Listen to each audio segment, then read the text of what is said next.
ሰላም ቤተሰቦቼ እንዴት ቆያችሁ? ሜሪ እባላለሁ። አረብ ሀገር ሲሄድ የገጠመኝን ተሞክሮ ነው ሼር ማረግላችሁ።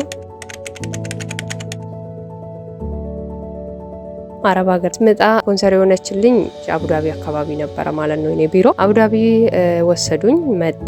ከመጣው በኋላ ደግሞ አቡዳቢ እንግዲህ መጀመሪያ ስንመጣ ሁላችንም አዲስ ስለሚሆንብን አንደኛ ቋንቋውን አልችልም፣ ሁለተኛ ሀገሪቱን አላውቅም። በጣም ሙቀት አለ፣ በጣም ነው የሚሞቀው። እኔ የመጣው ደግሞ በጋ አካባቢ ስለሆነ በጣም ሙቀት ያለበት ጊዜ ላይ ነው እና ሲያየው ራሱ እውነት ምን አይነት እሳት ገሞራ ውስጥ ነው የገባው እያልኩ ነበረና ሙቀቱ በጣም ከባድ ነበረ ማለት ነው። ከዛ መጣው ቢሮ ገባው። ቢሮ ስገባ እዛ ውስጥ የምሰራም አበሻ ናት ማለት ነው እና አብዛኛዎቹ ሰራተኛ የሚቀጠሩ ልጆች ደግሞ ተደርድሮ ቁጭ ብለዋል ማለት ነው። መጣው ቁጭ አልኩት። ከመጣው በኋላ እኔ አላቅም ልብስ ሻርብ መለበስ እንዳለበት ማለት ነው። ሻርብ ልበሽ፣ የሆነ ደግሞ ቀሚስ ልበሽ ተባል። እነዛን ቀሚሶችም ሻርቦም ለበስኩ፣ ቁጭ አልኩት ማለት ነው እና በጣም ደክሞኛል፣ በጣም እንቅልፍ አለኝ። መቼ ወደ ቤቱ ትወስደኛለች ይል ነበርና በውስጤ ማለት ነውና ለካስ ወደ ስራ ልታስገባኝ ነው ማለት ነውና ከተገኘ ከዛ ቁጭ ብለን አጋጣሚ ስራ እናላገኘው ማለት ነው። ከዛ ስላላገኘው ቀጥታ ምንድነው የሆንኩት ወደ ቤት ወደምናርፍበት ቦታ ተመልሰን ገባን ማለት ነው።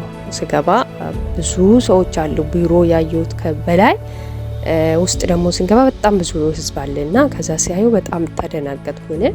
እንጂ ምንድነው ይሄ ሁሉ ህዝብ ምናምን ብዬ ተደናገጥኩ። ግማሹ እዚህ መጥቶ ረጅም ጊዜ የቆዩ ናቸው፣ ግማሹ ደግሞ እንግዲህ ከስራ የተመለሱ ምናምን ናቸውና ከዛ ገባንና እንግዲህ ከገባው በኋላ ይሄ ሁሉ ስራ አጥቶ ነው እንደሚቀመጡ ምናምን ብዬ ጠየቅኩት። ከዛ አንቺ ምን አየሽ?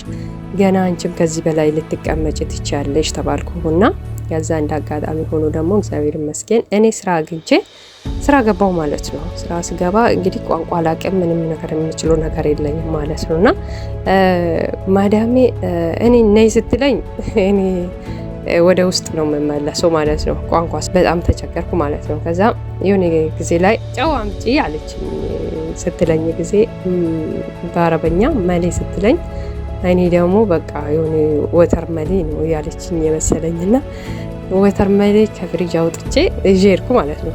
እየስገባ በጣም ሳቀችብኝ። እዛ እንዴት ይሄን ታመጫለሽ ማለት እንደዛ ማለት ነው ይመስለኛል። እንደዛ አለችኝ። ይሄ አይደለም አለች እየያዘችና ነይ ይሄ ማለት ይሄ ነው ብላ አሳየችኝ ማለት ነው። እና እንደዛ ሆኜ እንደምንም እየተግባባው ሰራው ማለት ነውና ሁለተኛ ደግሞ እኔ ስሰራ ደሞዝ ለኔ አይሰጠኝም ነበር። ደሞዝ አይሰጠኝም። ወደ ስለካ እነሱ ተነጋግረዋል። እኔ ከፍዬ ሁሉም ነገር ወጪዬን ጨርሼ ነው የመጣሁት። ደሞዜ ቢሮ ሴትዮ ጋር ነው የምገባ ማለት ነውና እኔ ደሞዜን ማዳምን ስጠይቃት ደሞዝሽ ወደ ቢሮ ነው የምላከው፣ ከዛ ነው የምላክልሽ ትለኛለች። እኔ ቋንቋ በደንብ ስለማልችል መጠየቅ ያለብኝ የቢሮዬ ስፖንሰሬን ነው ማለት ነው። ስፖንሰሬን ስጠይቃት ብርሽ ይጠራቀምና ከዛም በኋላ ይላክልሻል፣ አንድ ላይ ተደርጎ ነው የምላከው፣ ሁሉም እንደዚህ ነው አለችኝ። ኦኬ ብዬ ዝም አልኩት። ከዛም በኋላ ስጠብቀው ምንም ደሞዝ የለም። እስከ 6 ወር ደሞዜ አይሰጠኝም። በቃ ብር ፈልጋለሁ ላክልኝ ስላት ገና ነው አመት ስትሞላኝ ነው ብር መላክ የምትችል አለችኝ። ለዛ እንደዚህ ስትለኝ እንደዚህ እንዴት ይሆናል ብዬ ጓደኞቼን ጠየቅኩ። ጓደኞቼን ስጠይቆ ይሄ ትክክል አይደለም፣ እንዴት ነው ደሞዝ በአንድ ወር ውስጥ አይደለም የምሰጠው፣ እንዴት አንድ አመት ሙሉ ትጠብቂያለሽ ተብዬ ጓደኞቼ ተቆጡኝ ማለት ነው። ከዛ ሴትዮም ጠየኳት መልሼ ማለት ነው፣ እችኛውን አሰሪዬም ማለት ነው። እሷን ስጠይቃት ደሞዜን ካሁን በኋላ በእጄ እንድትሰጪኝ አልኳት። ከዛ በእጄማ አልሰጥሽም፣ እኔ የምሰጠው ለቢሮሽ ነው፣ ቢሮሽ ደግሞ እኔን ነው የምትጠይቀኝ፣ ስለዚህ ለእሷ ነው የምሰጠው አለች። ከዛ እንደዛ ከሆነ እኔ አልሰራልሽም አልኳት። እንደዛ ስላት እሷን ደውይና ጠይቃለች። ከዛ ደውዬ ጠየኳት። ስጠይቃት ምን ትለኛለች?